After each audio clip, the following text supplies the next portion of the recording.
something that's essential to being a great coach is creating rapport and trust and safety with your clients. I believe that coaching is the most powerful force for change on earth. I believe that success is inevitable if you're willing to do the work in the world and do the work on yourself. Rapport, trust, and safety. This is the container we need to create such that when we're coaching our clients, we can coach them the most effectively. When they feel connected to you, they feel that sense of rapport. When they trust you implicitly, when they can really trust you, they can let their guard down. When they feel safe to share, to disclose their deepest fears, their darkest thoughts, their biggest worries, all that, the fact that they're struggling, the fact that they aren't taking action, like all that stuff that people like to hide, you want to be able to help people be able to share. Now, it's not an on-off switch. Like, it's not either there is rapport and trust and safety or there's not. It's more of like a dimmer switch, right? And clients are going to test you to see how safe it is with you. Unconsciously. We do it all the time in new relationships, the people we meet. Like, if I share this crazy thing about myself, how are they going to react? So maybe I'll just kind of I'll toss out a little taste of what's going on. Maybe it's a new friendship, maybe it's a new relationship, right? As you're getting to know someone, you kind of reveal a little bit more. You get to know them a little bit better, you reveal a little bit more. Ultimately, for all of us, our goal should be to feel so safe within ourselves that we can share anything about ourselves with anyone. You'd be a very powerful person if you felt that way. I created these abundance assessments years ago. We have a time abundance assessment because most people don't feel like they have enough time. Even if they don't have a lot of things in their schedule, they could feel like, oh, I don't have enough time. I got too much to do. All that stuff. So time abundance, wealth abundance, love abundance, health abundance. And in the love abundance one of the things to know if you have love abundance is that you feel fully self-expressed with all people in all situations, in all times, in all circumstances. If you can feel fully self-expressed, right, that's what we want for everybody. That would be a great aspiration for ourselves and for our clients. But until we're there and until our clients are there, and most of our clients are not going to start there, right? They might get there with our help. We need to make sure that they feel safe. So, to gain rapport, some great techniques that I learned in NLP years ago, and probably many of us have already heard them and maybe even used them, is matching and mirroring. Who here has heard of matching and mirroring? Okay, who has not yet heard of matching and mirroring? No worries. Yeah? So matching and mirroring is just, it's like copying the client in subtle ways that aren't super obvious. And we can do it in a few different ways. One is we can match their voice tone. Like if they're speaking softly, you can speak soft. If they're speaking slow, you speak slow. If they're speaking fast, you speak fast. If they're talking loud, you can talk louder, right? Match where they are. You can match them by repeating what they say. And so sometimes people are like, oh, you want to paraphrase what somebody's saying so that they know that you kind of digested it and put it back in your own words. But I find, and in one of the things I also learned in NLP was that parrot phrasing, saying the exact words back to them, makes them feel like, oh, you got it, you get it. Because they might say, oh, I had a really amazing day, and then you say, oh, you had a really good day, and they're like, no, I had amazing. Like, it's okay, right? It's okay to paraphrase back, but just try it out for yourselves at some point and see if it feels better hearing the exact word back. And so that's one way to create rapport is voice tonality, words, and another way to do it is with physicality, right? If somebody's using a certain gesture over and over, you could use the same gesture back to them, and they're going to feel that sense of connection. Rapport comes from having things in common. So having shared common experiences, if they are going through something and you went through something too, that's going to create rapport. You know, oh gosh, we both grew up in Chicago. Oh my gosh, where did you live? Oh, I grew up there. Oh yeah. Hey, we're both into the same sports. You like basketball? I like basketball. You like football? Awesome. Yeah, go Bears.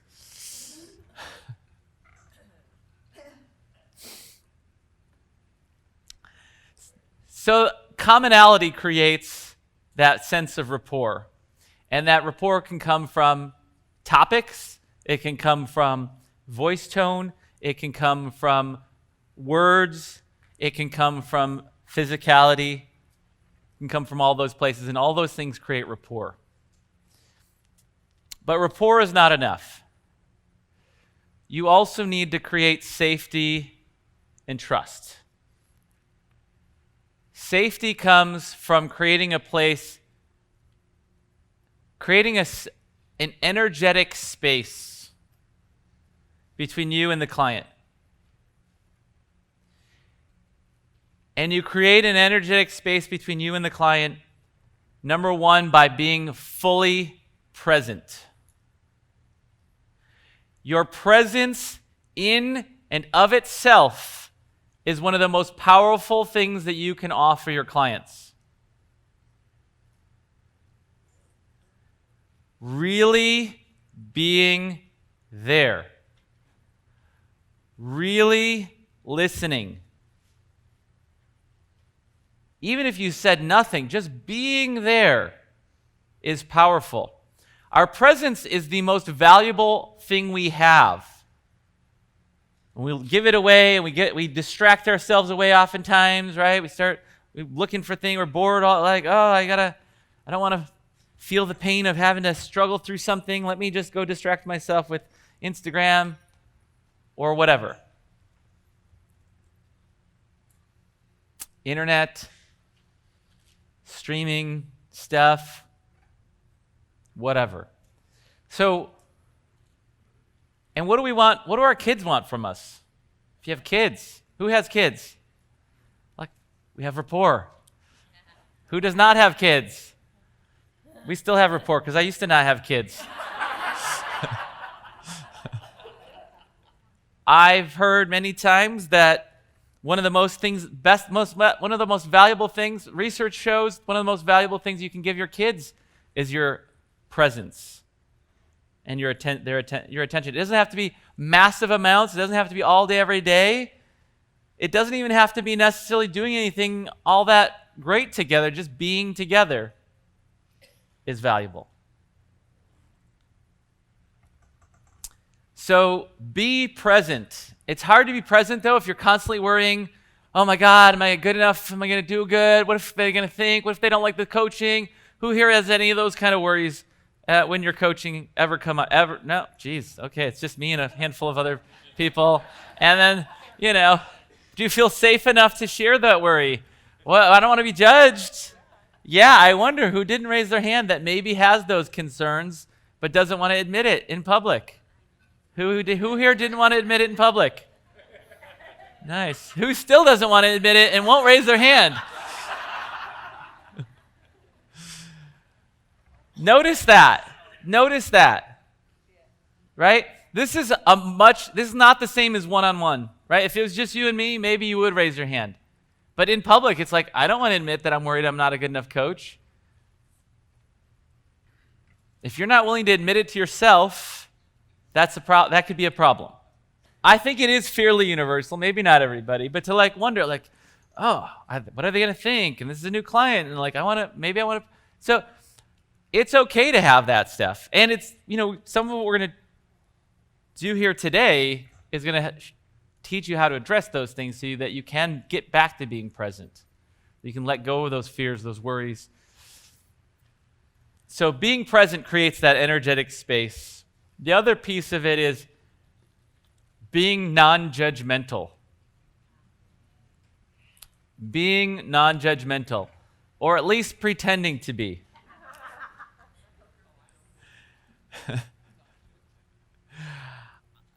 Do your best to be as non-judgmental as possible anyway. Judging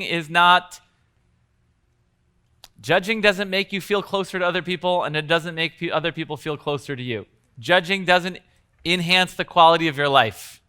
So as best as you can, I do the best I can to create this non-judgmental space for friends, family, myself, clients for sure, right? Like they're sharing something and you're like, wow, they are crazy. And it's like, oh yeah, yeah, tell me more. Okay, yeah, sure. Hey, you know what? These things happen. These things happen. Those are actually things that you can say to help people feel more comfortable. Yeah, that's these kind of things happen. It helps normalize the situation. Yeah, gosh, that sounds tough. Yeah, these kind of situations happen. Sounds of assurance or reassurance are great too. This is a great way to keep that rapport. When they're sharing when they're talking. Yeah, got it. Oh, I see. Like then they know that you're with them. The sounds of assurance. Nowadays, when I taught Rapid Coaching Academy, there was no video conferencing 15 years ago. I mean, maybe there was like big corporate expensive system, but like for common people, I didn't have any. There wasn't video conferencing, so there wasn't video coaching. There was no FaceTime or Zoom or Skype or all those things didn't exist when I first taught Rapid Coaching Academy. So all coaching I did was over the phone, and I taught it that way. And frankly, I prefer coaching over the phone versus Zoom. I like being able to walk around and talk and really listen and tune in. Now, I miss out on the visual cues of the physicality and all that stuff, but I'm an auditory learner anyway, so I tune in better when I'm on the phone versus on Zoom and stuff like that. But a lot of clients might prefer or expect video calls these days. And so there's value in that too, because you can see those physical cues. They might say, oh yeah, no, I'm okay, but like you can see on their face that maybe they're not. So that can absolutely be helpful. So aside from the sounds of reassurance, you might also need visual cues of assurance that you're with them as they're talking. What are some common things you might do when you're as a good listener? Yeah, exactly. Got it. Yes. Yeah, eyes that you're looking at them as much as it. Sometimes you're looking at, if you're on your phone and the camera's up there and their picture's down there, and you never know how much it looks like eye contact, but you want to do your best. Sometimes I'll purposely not look them in the eye and look the camera in the eye so that they feel like I'm looking them in the eye. All right, so rapport, trust, safety. So we create a safe place by not jumping in to solve things for people too. One of the biggest challenges coaches have is we want to bring the value, so we go right to solving the problem. So we got to be careful with that. That's one of the biggest dangers as a coach. I probably do it myself. I'm sure I do it myself. How much I do, I wouldn't necessarily know if I'm doing, what I mean?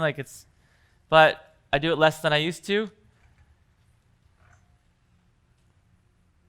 Make sure you understand the problem, understand the goal. Make sure you see the big picture, not just what's happening. Notice the patterns over time. So be careful not to jump in to solve right away. Create the space, really listen, really understand, ask questions to make sure that you understand. So what I'm hearing is, what it sounds like to me is, what this looks like to me is,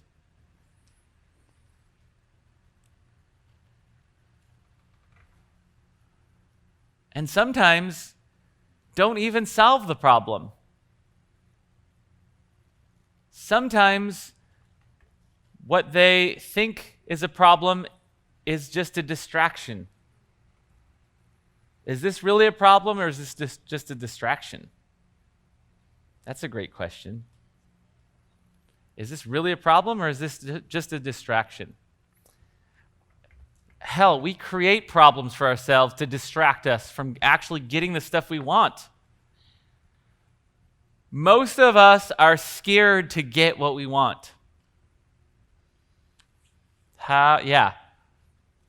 Yes. Most of us are scared to get what we want, and then we create problems, and we then have frustrations, and we do all this stuff. We put all these layers in the way and roadblocks in the way to slow down our success because we're too goddamn scared to get it. We're scared to do some of the things we need to do that'll get us the things we want, and we're even scared of the things we want. Why do you think most people who win the lottery lose it all, spend it all, and end up in the same financial position or worse within like 5 years? So the statistics are between 70 and 80% of people who win the lottery lose it all and end up back where they were or worse. Why is that? Because being rich freaks them out. And they never really became rich on the inside. They became rich on the outside. They didn't become rich on the inside. Out of all 5 of the steps, all 5 steps of the client breakthrough system,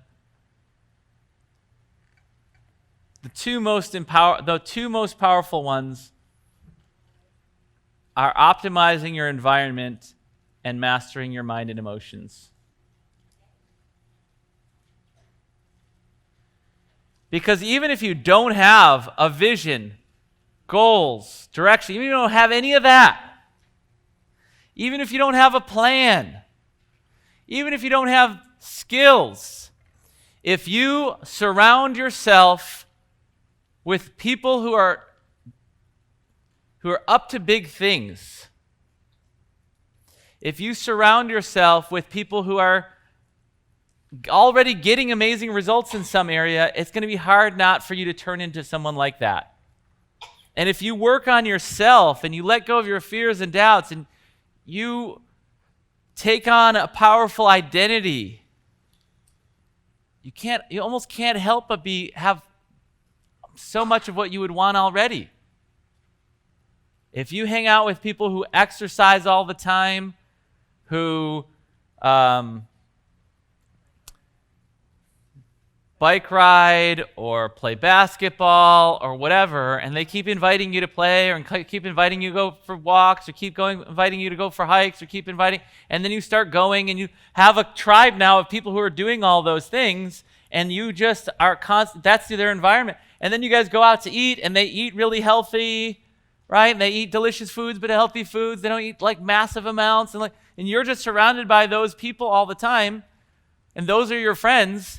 It'd be very difficult for you to be not in good shape.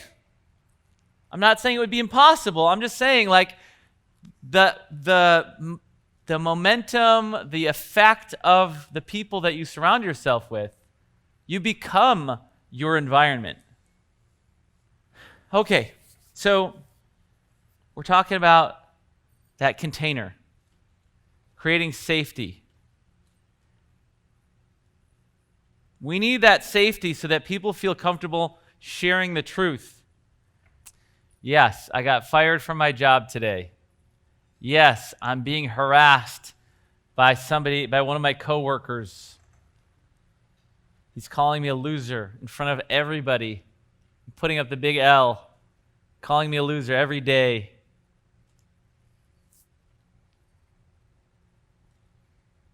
I hate my job. I hate my life. No, I didn't take action on those 5 things I said I was going to do this week. No, I didn't eat healthy. No, I don't go to the gym. Yes, I stayed under the covers today. I cried myself to sleep last night. I ate a whole giant container of ice cream, and I hate myself. Yeah, that happens.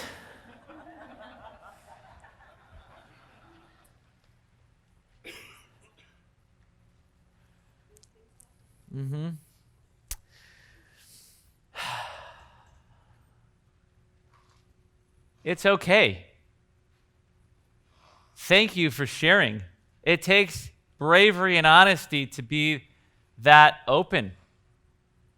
So if you want to create a safe place, you want to create that rapport, create that safety, that trust, acknowledge when people share something that you know most people wouldn't share. So you want to create this place, this safe container of non-judgment where they can share it and they're testing, but not only do you want to pass the test by not freaking out about it, but you want to praise them for it. I love that you shared that. Do you know how brave that is? Most clients would never be that honest. Boom. What's going to happen in that relationship between you and the coach now, between you and the client now? How much trust are they going to have with you? Not only did you pass their test that they threw something out there and you didn't freak out about it, but you praised them for it. They're going to want to do that even more. Clients hide. That's true because humans hide. So I know clients hide because humans hide. Humans hide because we're scared. We don't want to be judged. We want people to like us. We want our coach to like us for client, right? We don't want to admit when we're not doing stuff. And so the more we can create safety for our clients, the more we make it safe for them to share, the more powerful the whole coaching is going to be for them. If you're not doing this, your coaching, who knows what's going to happen. You might get some self-starter clients that didn't really need you at all, but they just, thought it would be helpful. And those people are going to have success, and they probably would have succeeded anyway. But then you're going to have people who aren't willing to share, and basically everybody else. And even if they don't share, doesn't mean that all the other stuff that you do in the coaching isn't going to help them. It will help them. And it doesn't mean that they can't have the success. Again, it's not a light switch where either it's on or it's off. It's a dimmer switch. How much do they trust? How much do they disclose? How much is their rapport? How much is their safety? The brighter you can get the light where they're willing to share, the better. Another thing that you can do to create that rapport and that safety and that trust is to self-disclose your own skeletons in your closet.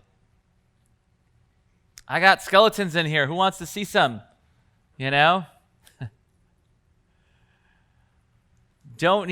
Trying to be perfect for your client is actually counter to helping them. Being real, being human, being vulnerable yourself, sharing something. It doesn't mean you got to share all your dirty laundry or anything like that. It's not like you got to go there, but maybe, trust your intuition that maybe you might need to. In order to really create that rapport and trust and get the client to go all the way there, maybe you need to go there.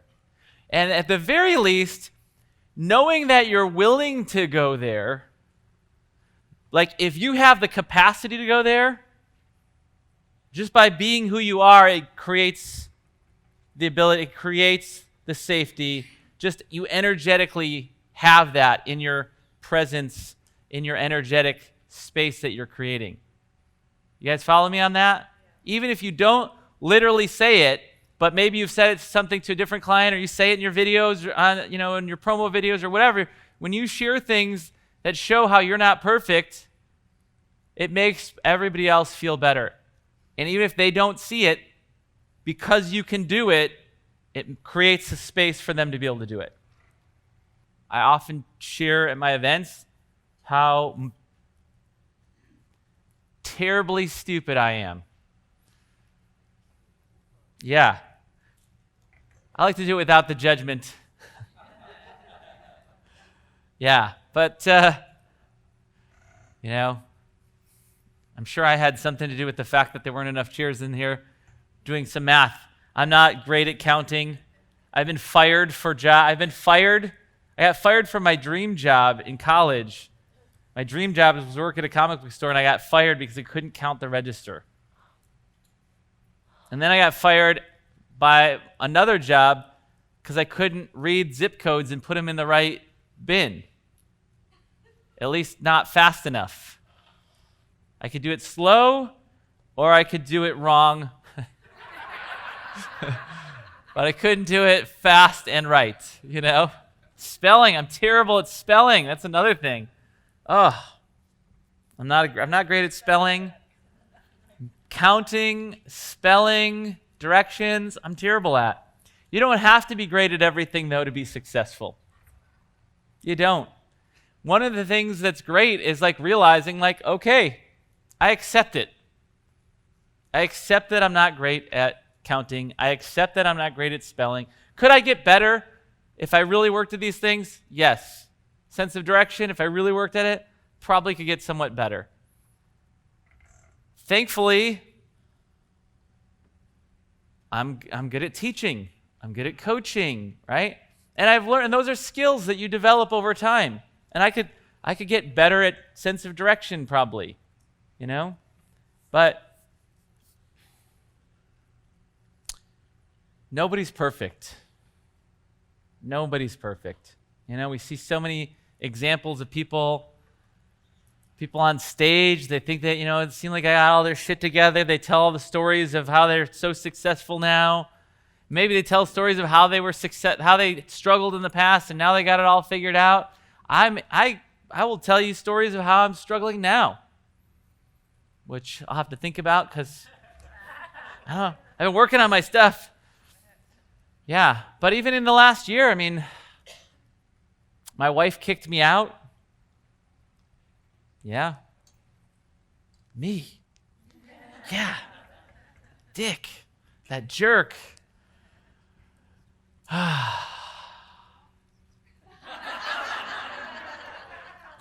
What'd you say? For how long? Like a week. Yeah. We're back together. Full disclosure, you can go anywhere, talk about anything. All right? Doesn't mean you need to or have to. I'm just trying to give some examples of that. We're not perfect. You don't need to be perfect. Here's another thing that's really important too. There are a million things any of us can change about ourselves.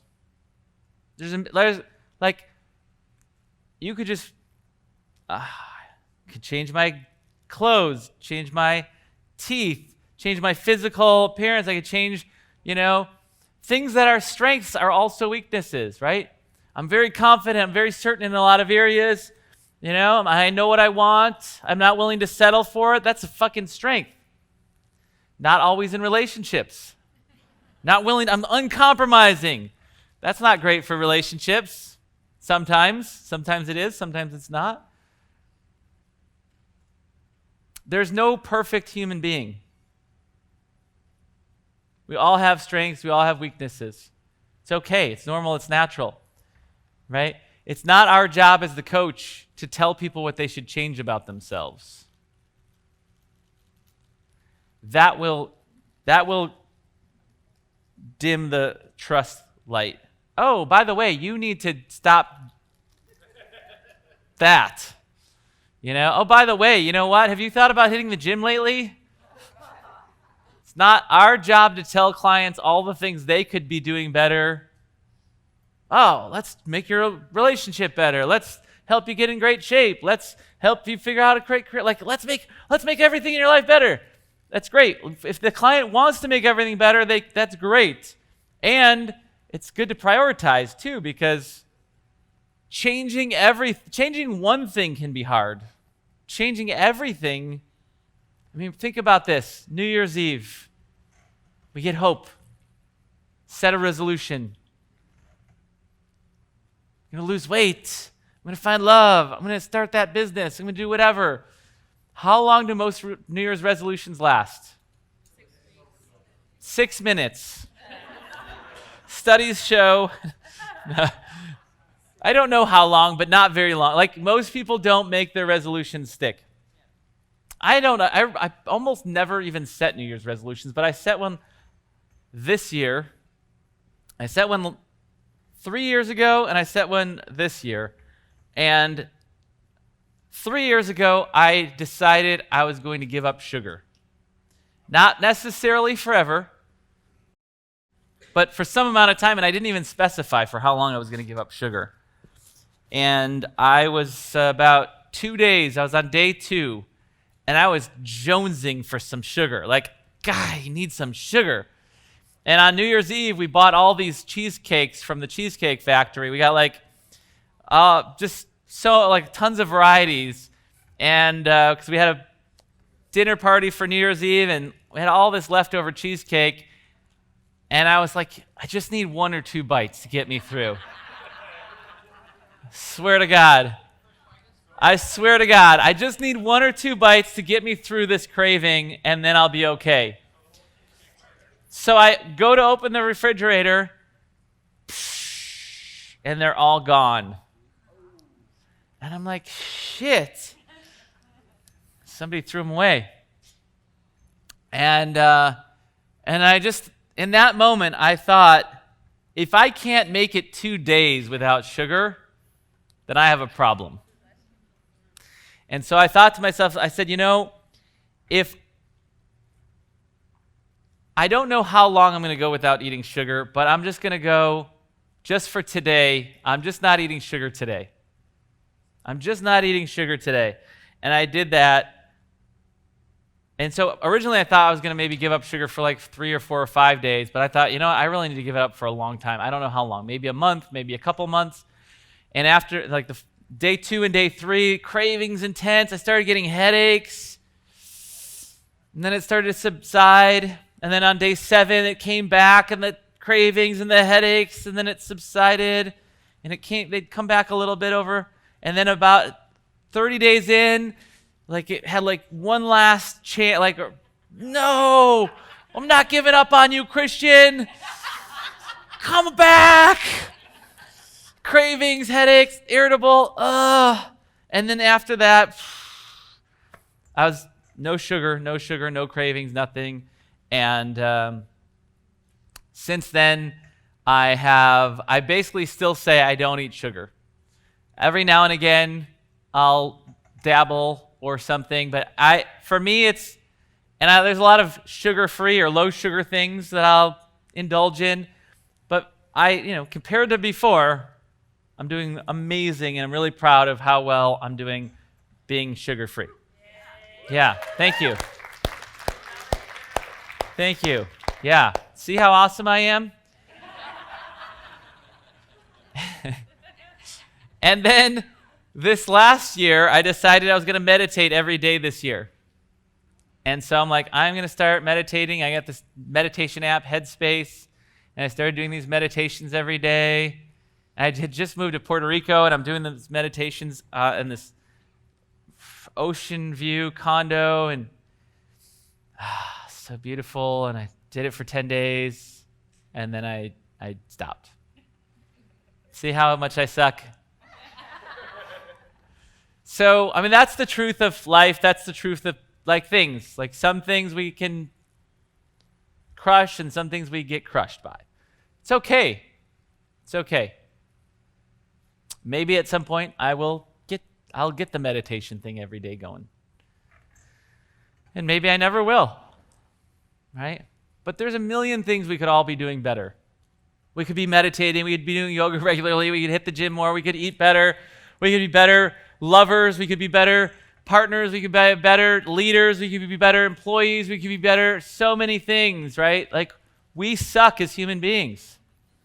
Now, we don't suck. We're doing the best we can, and we need to let go of judging ourselves for not all that stuff. That judgment doesn't help us get better. We think we need the carrot and the stick. We got to beat ourselves up for not doing the shit we want ourselves to do. That's not the best way to get the results we're looking for. We need to be honest about things, though. Right? many of us will start lying to ourselves. That's why that creating safety is so important, because we need to make it safe so that if you feel safe to share and you don't feel judged, that starts affecting your unconscious mind and starts making you think, well, maybe if he's not judging me, my coach, or if she's not judging me, maybe I don't need to be judging me. Maybe I can be more honest with myself. Self-honesty is huge. Huge. We're all liars. Yep, 100% of people are liars. I mean, I don't know, maybe there's some people who are 100% truthful about everything all the time, but even those people, I'm sure, are lying to themselves part of the time, right? Like,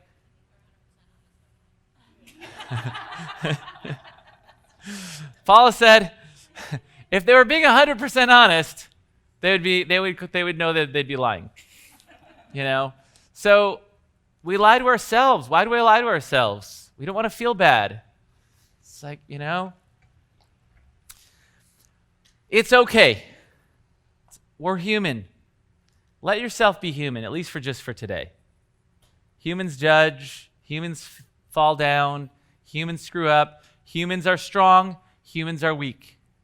Humans are brave. Humans are chickens. Humans are smart. Humans are dumb. The same human can be dumb and smart. The same human can be brave and chicken. The same human can be strong and weak. Because all humans are weak. All humans are losers. And all humans are winners. That is the human experience. That's the truth of humanity. Let's start with the truth. Let's take in a nice deep breath together.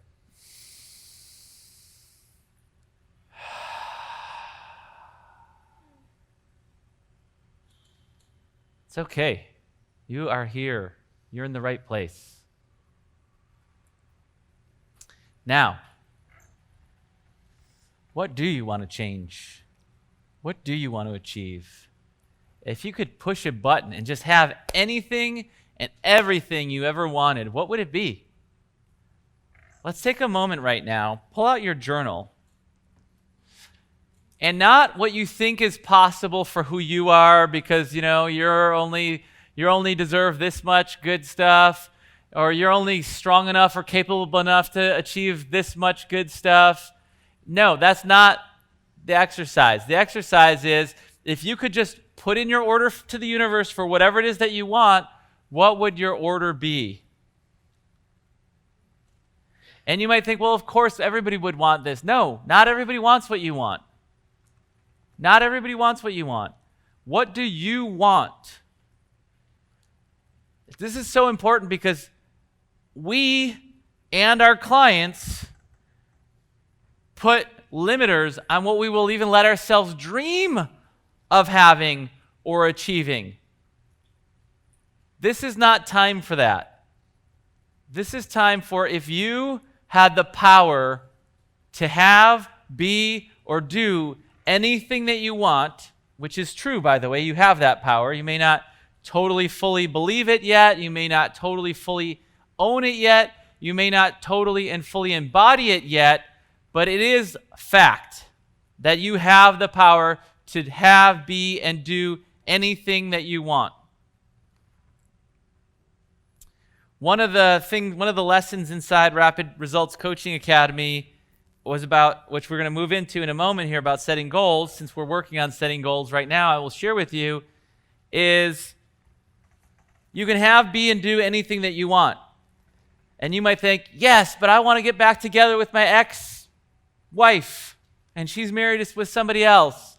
And so how am I going to do that? And you said I could have everything. I could have anything, but this is the one thing I want. If you get too specific, like if you get too attached to it being that person, right, maybe you can't have her back. Maybe you could have somebody better. What is it that you really want? You blow that up. Like, if I had her back, what would it give me? I'd have an amazing relationship, great sex, lots of passion, lots of fun, companionship, all that stuff. Great, you can have. It may not be with her, but that you can have. Right? I had tried this business over and over 3 times. I failed, went bankrupt again and again and again. Well, maybe that's not the business for you. But you can still have all the things that having that business what would having that business give you? Oh, I'd have a sense of purpose. I'd make lots of money. I'd be doing something I love for a living. Well, that you can have. Maybe it's not that business. Maybe it's a different business. But that you can have. You can have anything that you want. You can be anything you want. You can do anything you want.